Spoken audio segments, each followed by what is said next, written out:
Sorry. Magandang umaga po sa mga kagalang-galang na senators at miyembro ng Blue Ribbon Committee, lalong-lalo na kay Senator Rodante Marcoleta, Chairman ng Blue Ribbon Committee. Joint statement ng namin mag-asawa. So I will read partial and then my husband will also read the other half of the sworn statement. So kami si Pacifico F. Discaya II and Cesara Rowena Discaya, mag-asawang nasa tamang edad, parehong Pilipino.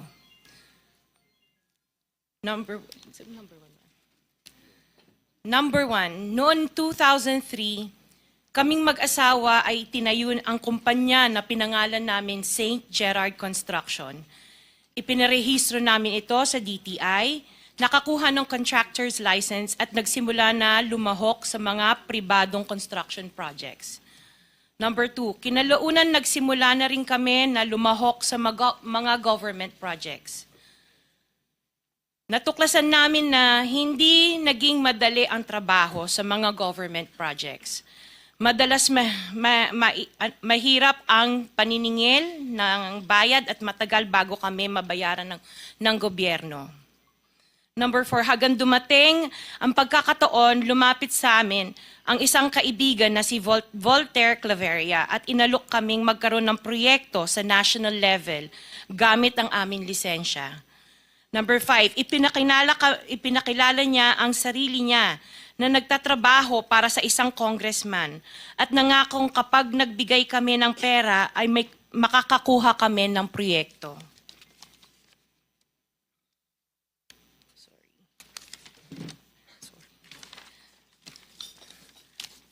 Number 6, dahil wala kaming alam sa kalakaran sa pambansang proyekto sa gobyerno, nagtiwala kami at ibinigay ang lahat ng ipon naming mag-asawa. Sa kasamaang palad, niloko lang niya kami. Naglaho siya, dala ang pera namin mag-asawa. Nagpunta kami sa DPWH para i-report ang nangyari, pero hindi nila ito pinansin. Kahit ganon, hindi kami sumuko. Gusto ko pa rin gawin ng tama ang negosyo, kaya patuloy kaming sumasali sa mga biddings sa gobyerno. Sa kalaunan, ang kumpanya namin ay nanalo sa mga bidding sa mga proyekto sa national government sa pamamagitan ng patas na bidding. Ibinuhos namin ang lahat ng aming pagsisikap para maipakita ang kakayahan ng aming kumpanya na mayroong maayos na paggagawa, dekalidad na resulta at natatapos sa tamang oras. Nagkaroon ng konting tagumpay ang St. Gerard Construction. Kaya minabuti namin mag-asawa na mag-expand at bumuo ng ibang kumpanya tulad ng Alpha and Omega General Contractor and Development Corporation. Interjection, Mr. Chair. What is the interjection? Salamat, Mr. Chair. Kailangan ko lang pong umakyat sa office sandali para sa isang pulong, but hopefully pagbalik ay nandito pa rin sina Mr. and Ms. Discaya dahil meron din po akong mga tanong para sa kanila. Oh yes, Salamat we'll make po, sure Mr. that they Chair. will be here for your questioning. Mr. Chair, point Yes. of order. Bakit hindi nilang tayo bigyan ng kopya ng sworn affidavit imbis na basahin nila niya so we can para himayin namin yung kanyang sworn affidavit? We'll In make order sure to- that all the in order to members will save be time, given a copy, but the chairman is asking them to read it before us for the record. in order to save time, Mr. President, because we have been here since 9 o'clock. We already spent 2 hours and not even one of the senators have asked questions addressed to the resource persons present. I beg the indulgence of the good senator, but it is for the record. This is a sworn statement, at from this statement, kailangan dito sila matanong na mabuti. Proceed. Pakibilisan nyo lang para makatipid tayo ng panahon. Ngunit nung nagsimula ang makilala ang St. Gerard Construction, dumating naman ang panibagong pagsubok. Unti-unti nagsilapitan ang mga district engineers at mga regional directors ng DPWH at mga chiefs of staff na mga mambabatas na nag-aalok ng mga proyektong sinasabi nilang pondo na mambabatas. Noong una, sinubukan naming labanan ng mga ito sa pamamagitan ng pagre-report sa DPWH at pagpapadyaryo ng mga tiwaling kawani ng gobyerno, subalit hindi sila natitinag sa mga ito. Sabi nila, dapat tanggapin namin ang realidad na dapat kaming magbayad sa mga pambabatas kung gusto po namin magpatuloy na magkaroon ng project sa gobyerno. Kung hindi, binabala nila na matatanggal na sa listahan ang kumpanya namin at hindi na makakakuha ng kahit anong proyekto.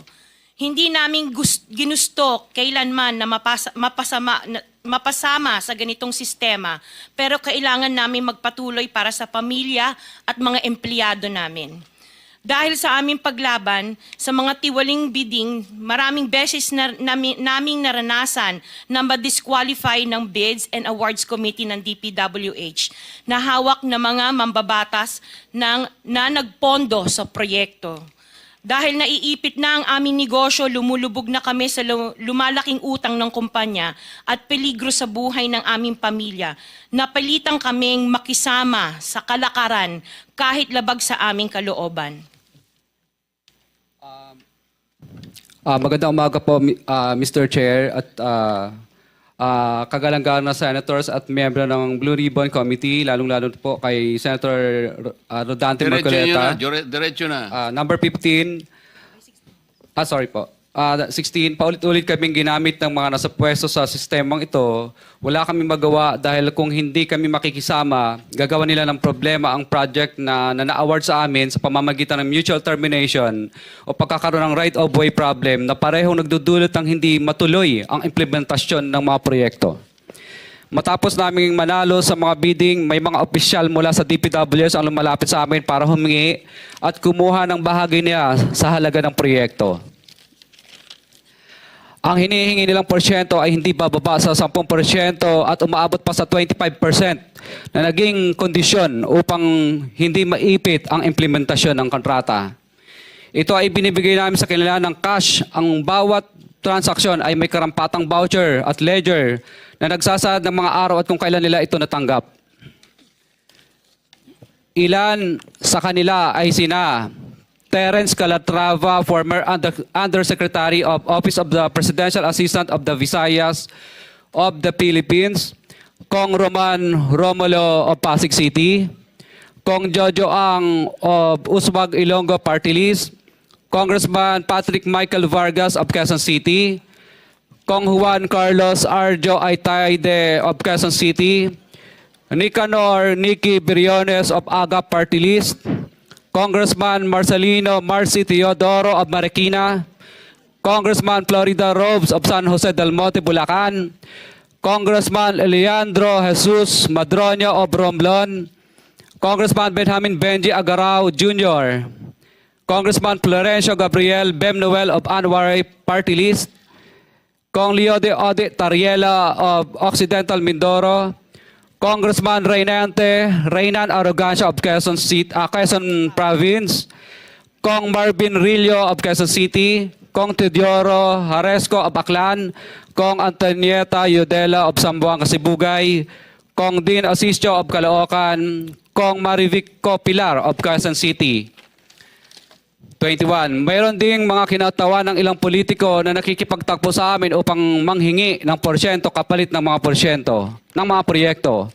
Ang mga porsyentong ito ay 25% ay ipinipilit sa amin bilang karaniwang kalakaran na wala akong kakainang tanggihan. Ilan sa kanila ay sina Regional Director Eduardo Virgilio of DPWS Region 5, Director Ramon Ariola III of Unified Management UPMO, District Engineer Henry Alcantara, DPWS Bulacan First, Undersecretary Robert Bernardo, District Engineer Aristotle Ramos of DPWS Metro First, Pasig City, District Engineer Manny Bulusan of DPWS North, Manila Deo, District Engineer Edgardo C. Pingol of DPW's Bulacan Subdeo, District Engineer Michael Rosaria of DPWH Quezon Second Deo. Karamihan sa mga kawani ng DPWH na nabanggit sa itaas ay paulit-ulit na binabanggit ang delivery ng pera ay para sa kay Saldico na dapat at least 25%. Si Kong Marvin Rillo naman ay ilang beses na binabanggit ang pangalan ni Speaker Martin Romualdez bilang kanyang malapit na kaibigan. 25. Sa tuwing umiinom kami sa Wine Story, sa BGC at sa Shangri-La Mall, sinasabi pa ni Kong Rillo na lahat ng kanyang request para sa pondo ay galing pa mismo sa unprogrammed funds at insertion na inaaprubahan ni Speaker.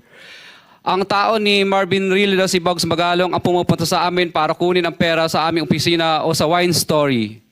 Si Kong Jojo Ang naman, lagi ring binabanggit sa lahat ng project sa kanya ay papondo ni Speaker at ni Saldico. Mataas ang hinihingi sa project, dagdag pa niya, hindi naman lahat ng pera ay para sa kanya, kundi para kay Speaker at kay Saldico. Sa lungsod ng Pasig naman, lumapit sa akin ang DPW's project engineer na si Angelita Garucha para kolektahin ang parte ni Kong Roman Romulo sa flood control projects noong 2022. 28. Pagdating ng 2025, si District Engineer Aristotle Ramos ang sumunod na nagpakilala na bagman ni Kong Roman Romulo kung saan 30% ang kanyang hiningi ay para kay Kong Roman Romulo. Sinabihan ko kay D.E. Ramos na masyado namang mataas, ngunit sinabi niya na walang magagawa dito dahil pondo ito galing sa unprogrammed funds at insertion galing sa taas. Sa ilang pagkakataon, ang mga politiko na personal na inabutan ng halaga ayon sa hinihingi nilang porsyento mula sa proyekto. Ang pagbabayad na ito ay hindi naman kagustuhan kundi isang hakbang na ginawa namin dahil sa matinding panggigipit. Ilan sa kanila ay sina Kong Antonieta Yudela kasama ang kanyang asawa, Kong Marvin Rillo of Quezon City, Kong Nikki Briones of Aga Party List, Arturo N. Atayde, ama ni Kong Arjo Atayde, Kong Florencio Gabriel Bem Noel of Anwaray Party List, Kong Eliandro Jesus Madroña of Romblon, Kong Benjamin Benji Agarao Jr. Bagamat naging matinding pagsubok ang kabawasan ng pondo na nakalaan sa proyekto, pilit at matapat naming sinusunod ang bawat espesifikasyon na nakasaad sa Program of Works na nakasaad sa proyekto ng DPWH. Nakakasiguro kami na nagawa namin ng maayos at matapat ang bahagi o phase ng proyekto na na-award sa amin. Sa katunayan, hindi kami mababayaran ng DPWH kung hindi ito dumaan at pumasa sa maraming material testing na naaayon sa design ng DPWH. Ina-assess at ini-inspect ng DPWH ang bawat proyekto base sa natapos na parte o accomplishment. Napilitan kami na i-absorb ang kabawasan na ito na nagdudulot ng maliit na kita o pagkalugi sa ilang projects. Para makabawi, dinadamihan na lang namin ang partisipasyon sa mga projects. Taliwas sa mga lumalabas na may mga impormasyon sa publiko, hindi kailanman kami gumawa ng ghost projects. At masugid kami nag-i-inspect sa lahat ng aming mga natapos na projects. Handa po kaming tumistigo ng walang pilit at kusang loob bilang state witness at sabihin ang lahat ng nangyayaring katiwalaan ng Kamara, DPWH at iba pang mga kawani ng gobyerno upang gawin ang tama. Kami ay lubos na humihingi ng tulong sa Senate Blue Ribbon Committee na pinamumunuan ng buting Chairman Senator Dante Marcoleta at kay President Bongbong Marcos para sa proteksyon at seguridad ng aming pamilya. Ang salaysay na ito ay kusang loob namin ginawa at walang sino mang pumilit na gawin ito. Sa katotohanan ng lahat ay nilagdaan namin ang salaysay na ito ng kusang loob at walang pumipilit. Sign, Pacifico of Vizcaya, nagsasalaysay. Notaryado po. For the record, this sworn statement was notarized by a certain Attorney Reynaldo F. Segubiense, PTR number 246726, January 4, 2024. Hanggang ang MCLE ay 2025, This was notarized on September 6, 2025. Mr. Chair. Mr. Pacifico Discaya and Cesaria Rowena Discaya, meron pong pirma sa inyong respective na pangalan. Ito po ba'y pirma ninyo? For the record lang. Yes po, Chair. Thank you.